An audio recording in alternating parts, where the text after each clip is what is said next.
Olá, bom dia a todos, tudo bem? Hoje eu quero contar uma experiência bastante interessante.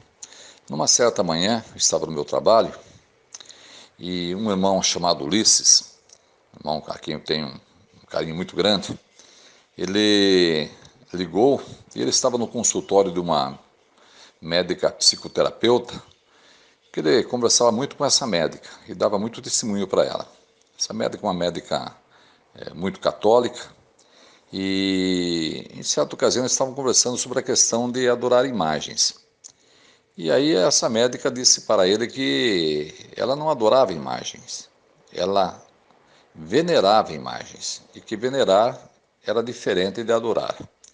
E aí o Ulisses ligou para mim, né? Falou: ô Pedrão, eu estou aqui no consultório da doutora fulana de tal e ela comentou que ela não adora imagens, ela venera e é diferente. E aí eu assim, estava ali tranquilo. Falei: Ulisses, mas essa doutora aí tem que ler mais, puxa vida.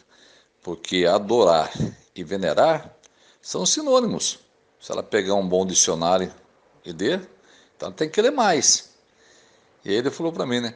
Ah, sim, Pedro, nós estamos aqui com o áudio aberto, então ela está ouvindo o que você está falando. Aí já viu, né? Não, já tinha falado, né? Mas eu acho que, pelo menos, ela ouviu o que precisava ouvir, né? Dizem que o remédio amargo é o que cura, né?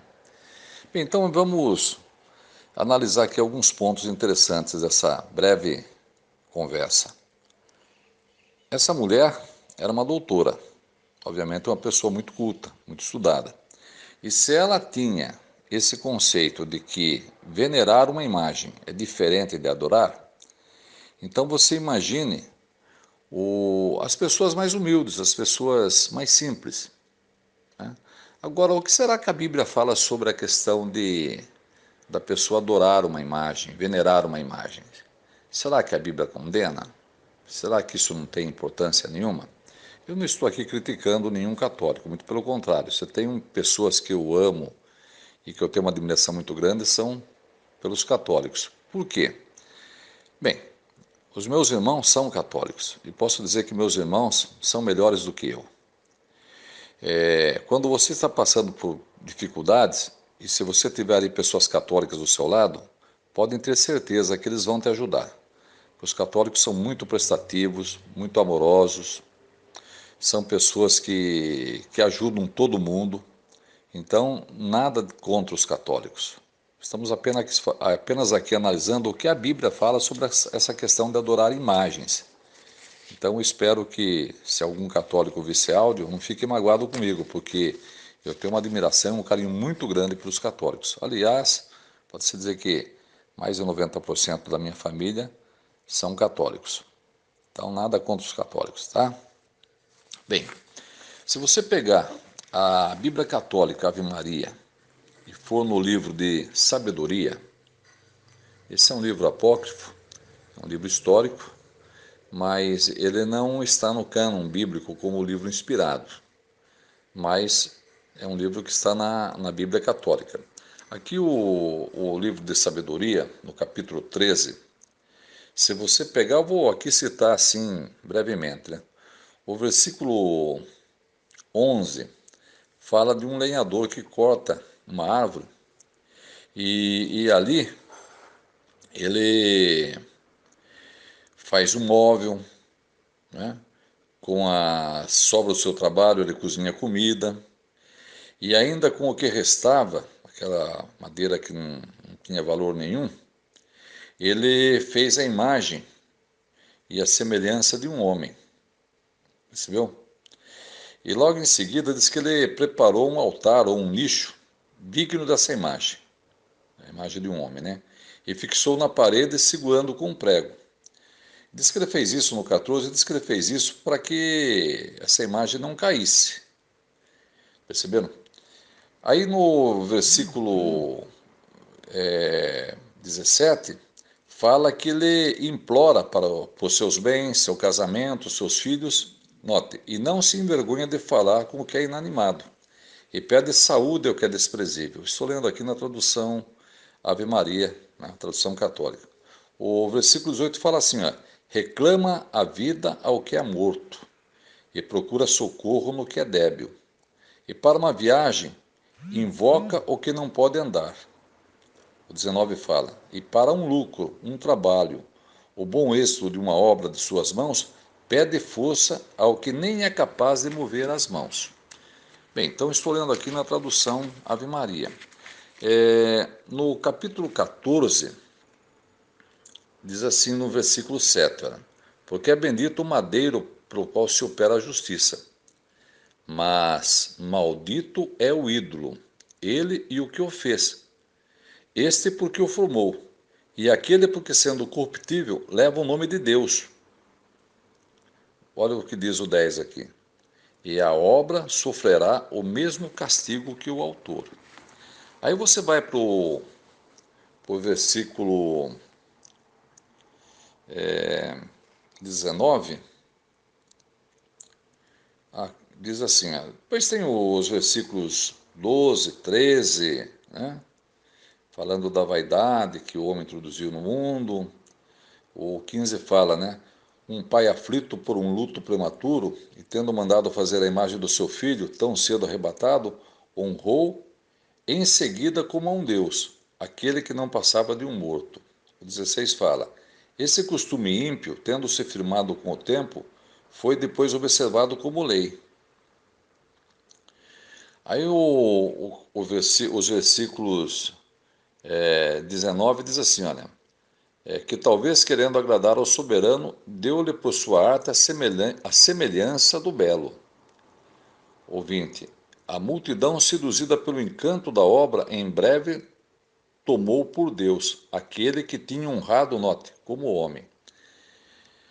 Aí o 14:29 continua, porque confiando em ídolos inanimados, esperam não ser punidos da sua má fé. Bem, eu estou lendo aqui alguns versículos na tradução Ave Maria, do livro de sabedoria, e depois aqueles que se interessarem poderão ler com mais vagar, né? Poderão ler com mais detalhes. Mas na verdade é isso que a Bíblia Ave Maria, no livro de sabedoria, fala sobre a questão das imagens. Mas e os livros inspirados? Livros que o apóstolo Paulo escreveu, que João escreveu, né? Se você pegar aqui a primeira carta que Paulo escreveu aos Coríntios, no capítulo 6, aqui na tradução a Bíblia Ave Maria, olha o que Paulo fala aqui com respeito a essa questão, né?